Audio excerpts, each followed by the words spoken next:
Cláudio Brandão, do Tribunal de Justiça da 7ª Câmara Civil do Tribunal de Justiça do Estado do Rio de Janeiro, que também é professor da USP e da Escola de Magistratura.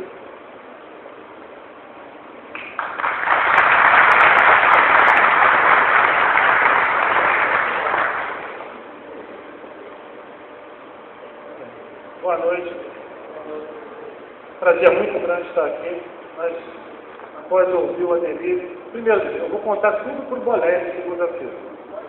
Vou contar tudo para ele, entendeu?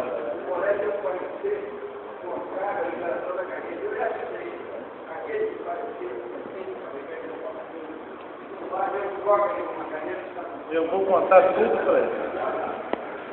Mas olha, eu realmente estou muito feliz e começo dizendo a minha dificuldade de falar aqui hoje. Porque normalmente, por ser professor de direito administrativo, direito constitucional, como já foi dito aqui, eu consegui vencer um pouco a timidez para falar dessas matérias. Mas agora o convite foi diferente. Tá? O convite foi para falar um pouco da experiência, tá? Que trouxe a magistratura e o magistério. E aí, nesse ponto, eu não consigo muito vencer a timidez, porque falar da gente é um pouquinho mais complicado. Então, eu peço desculpas antecipadas, porque realmente falar sobre o direito em si é muito mais fácil do que falar da gente, né?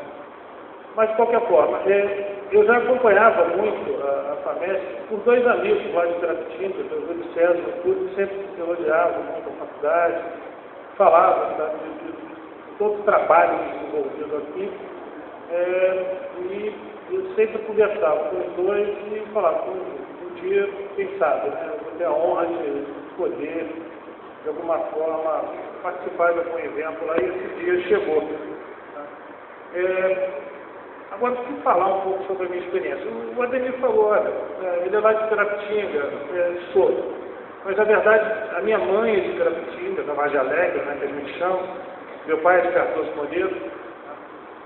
Minha mãe é professora, tá? Meu pai faleceu há pouco tempo, era motorista de caminhão.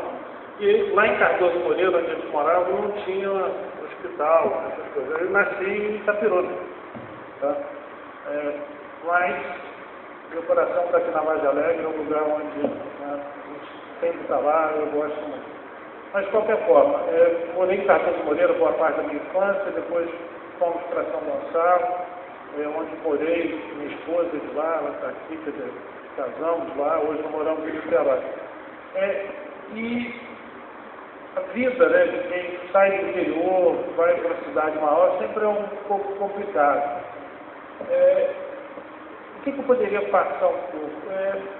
Eu acho que a vontade, né, isso, de querer fazer o bem, né, de querer acertar, né, e a escolha pelo direito, porque eu achava que, à época, a mãe morria de medo que eu ia ser agrônomo, né, mas eu acabei caminhando para o direito, que era uma outra opção que eu tinha, e Deus foi muito bom comigo, tá? Porque se vocês perguntarem, eu sou magistrado, eu passei no concurso, aí eu fico vendo alguns colegas meus falando, eu passei no primeiro concurso que eu fiz. Essa pessoa não é um bom exemplo, não, porque eu fiz um monte, eu perdi muito. Tá? E graças a Deus eu não desisti. Tá? Então eu acho que, nesse ponto, acho que o primeiro exemplo é esse. Não desistam. Tá? Essa história de querer ser igual a quem passou no primeiro, os que querem fazer concurso, não, isso foi a regra. A regra é tentar não desistir, continuar, porque quanto mais você estuda, quanto mais você trabalha, mais aquele objetivo vai se aproximando. Tá? Repito, eu acho que eu sou um bom exemplo nesse ponto, porque eu perdi muito. Tá? Perdi bastante. E, graças a Deus, eu não desisti. Continuei estudando. Eu sei que é muito difícil, tá? Estudar, às vezes, conciliar o estudo com o trabalho, mas eu sempre fiz uma coisa, eu não tinha muito tempo para estudar, precisava trabalhar, fui trabalhar no escritório de um tio, o escritório não estava muito bem à época, andei muito, fora, entregando petição, essas coisas, mas todo o tempinho que eu tinha, eu estudava. Tá? E eu tinha, tá, uma paixão muito grande pelo direito. E essa paixão me levou a dois caminhos, a magistratura e o magistério. Eu advoguei por um bom tempo, mas eu tinha um problema sério, porque eu não sabia cobrar ninguém. Tá? Tinha quase o pessoal brincava no escritório, tinha a Fundação Cláudio. Né? Tá? Tudo bem. Eu falei, bem, a coisa está ficando feia, casei, e aí tá, minha esposa ficou grávida, eu falei, vai ser o concurso mesmo, vai ser o caminho. E os que optaram pelo concurso público sabem o seguinte, que quem passa no concurso, né, e tem aqui magistrado, professores, você fecha duas portas na sua vida, da riqueza e da pobreza. Tá? Ou seja, quem trabalha no serviço público, você não vai ser rico, mas também não vai ser pobre. Né? E, convenhamos, fechando a da pobreza já está bom aberto. Né? Então, a partir dali, o concurso na área do direito vai te dar essa perspectiva de ter uma vida digna, não é isso? E era o que eu buscava naquele momento. E consegui, após tentar muito, consegui ser aprovado no concurso da magistratura em 1992, meu colega Luiz Alberto aqui, fomos aprovados, 14º concurso, se não me engano, feito à época pelo Tribunal de Justiça. E eu tinha um outro sonho também na área do direito, que era de ser professor. Minha mãe está ali, ela já ouviu essa história, já pensou, já me ouviu repetir. E foi lá em Pirapitinga que eu resolvi ser professor. Um dia, lá na festa de Pirapitinga, festa de julho, né? Um senhor foi falar com a minha mãe, que é professora primária, né? E disse para ela, a senhora não está me conhecendo, não. Aí ela falou, desculpa, tá? Aí ele falou, a senhora me alfabetizou, e hoje eu sou médico, tá? E ajuda muita gente, presta um bom serviço. E eu vi o brilho nos olhos da minha mãe. Eu falei, meu Deus, eu acho que não tem profissão no mundo, tá, que se compare à profissão de professor, porque poucas profissões têm essa perspectiva de produzir o bem, de interferir na vida dos seus semelhantes para o bem, como professor. E aí eu falei, eu vou ser professor também. Tá? E aí quando a gente acredita muito, né, a gente começa a buscar aquele sonho. Tá? E aí você tem que ser um cara de pau. O cara de pau vai dizer o seguinte, eu vou tentar, vou fazer concurso, vou perder, mas tem uma hora alguém vai me aceitar como professor. Tá? O meu sonho era voltar para a universidade onde eu me formei. Eu fiz o concurso, perdi, vocês devem estar favoráveis, né? Como eu perdi o concurso, mas tudo bem. Tá? Mas aí no outro que eu fiz lá, fui estudando, passei, e Deus me deu essa felicidade de poder tentar contribuir para a vida das pessoas para o bem. Tá? Talvez eu não seja um grande professor, um grande magistrado, mas eu tento muito, tá, nessas duas funções, fazer o bem. Tá? Eu tento fazer o que é certo. Tá? E acho que quando a gente tenta fazer o que é certo, as portas vão se abrindo, tudo vai, de uma certa forma, se tornando um pouco mais simples e um pouco mais fácil. Tá? Há um ponto em comum, tanto no magistério, quanto na magistratura, na advocacia, na defensoria pública, no Ministério Público. Tá? Há um ponto em comum para as pessoas que trabalham sério nessas áreas. Todos odeiam a injustiça. Tá? Eu acho que o que nos move, tá? O que deve mover cada um de vocês é exatamente isso. Eu não odeio ninguém, mas eu odeio a injustiça. Tá? Eu tenho horror da injustiça. A justiça, tá, em qualquer forma, a justiça social, a justiça do campo do direito. O que me move não é o direito. Tá? O que me move é não gostar de nenhum tipo de injustiça. Tá? E é o que deve mover cada um de vocês. Nós que estamos aqui nessa mesa já somos um pouco mais experientes, tá? Mas coloquem isso no coração, tá? Quem faz direito não pode gostar de injustiça, tá? E combatendo a injustiça, certamente cada um de vocês vai alcançar os sonhos que cada um tem. Não abandone seus sonhos, não desistam, tá? É difícil, é complicado, nada é fácil. O que é pior, depois que você consegue, ainda tem alguém que diz que você teve sorte. Não é isso? Tá? Mas aí tem aquela historinha, né? Quanto mais eu trabalho, quanto mais eu estudo, mais sorte eu tenho. Né? Então essa é a grande verdade. Então é a resposta que você deve dar para essas pessoas. Mas não abandone o sonho que acalenta, certamente, cada um de vocês na faculdade de Direito. Tá? É uma faculdade o curso em si é muito legal. Né?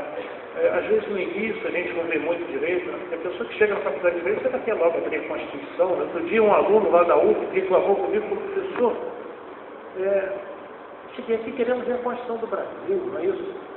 Já me apresentaram a da Alemanha, já não sei o que, do México, mas a do Brasil mesmo ainda não. Calma que vai chegar a hora, mas tem aquela parte inicial, que é preparatória para tudo.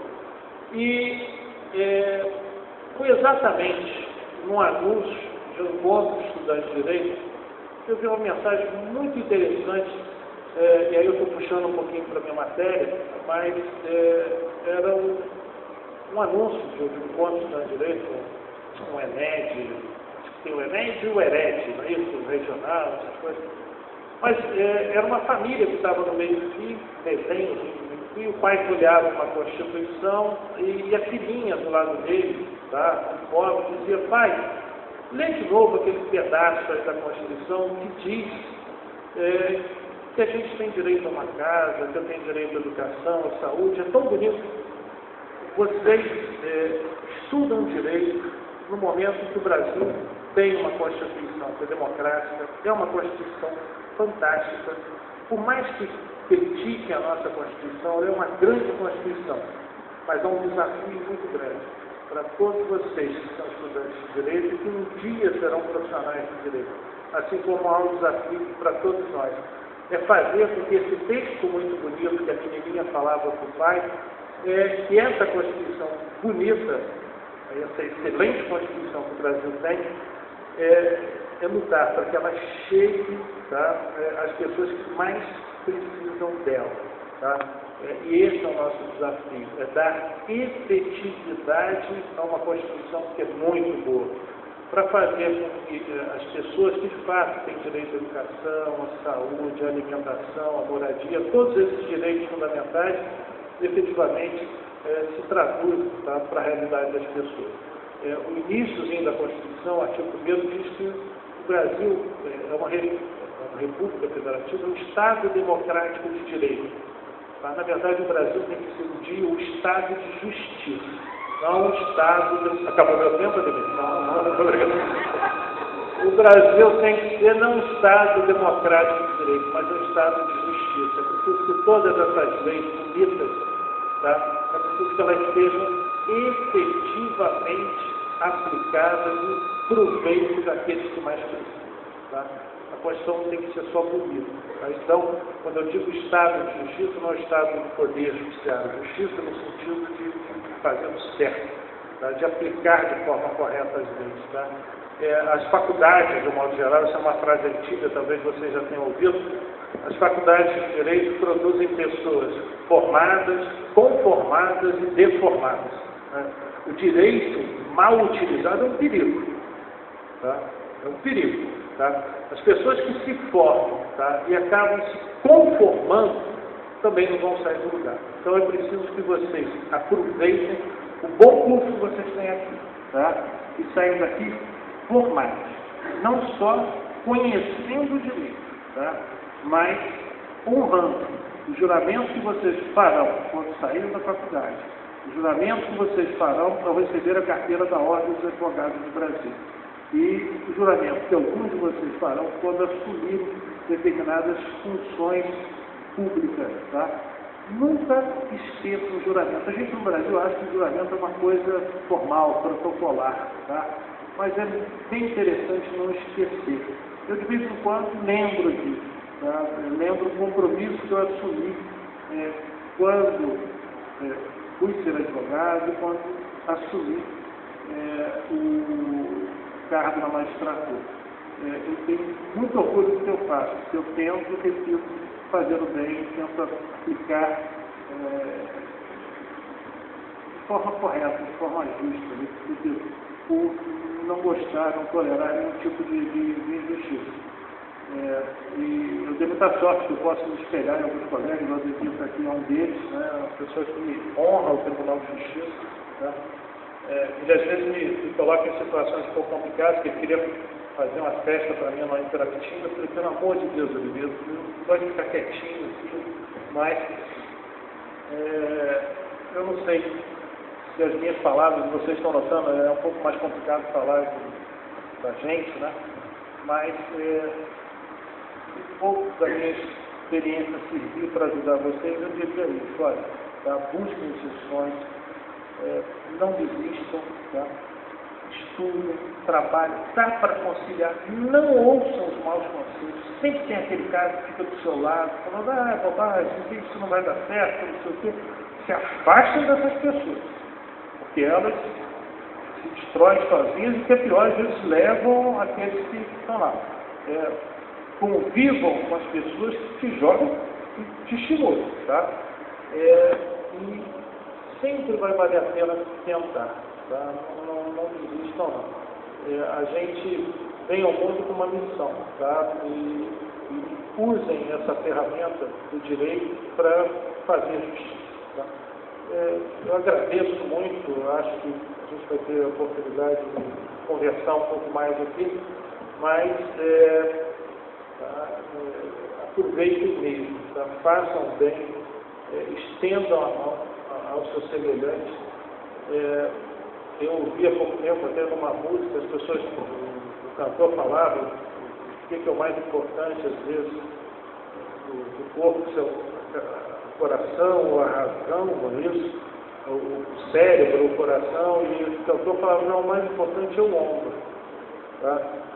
Porque as pessoas precisam de ter um ombro amigo, tá? Você tem que, vale muito pouco, a razão e o coração, se você não estender isso, não estender a mão do seu semelhante para fazer tudo que o Ademir falou aqui, que foi uma experiência fantástica. O Felipe produz aqui hoje na Defensoria Pública, que todos nós temos em mente. Então, muito obrigado pela oportunidade de estar aqui.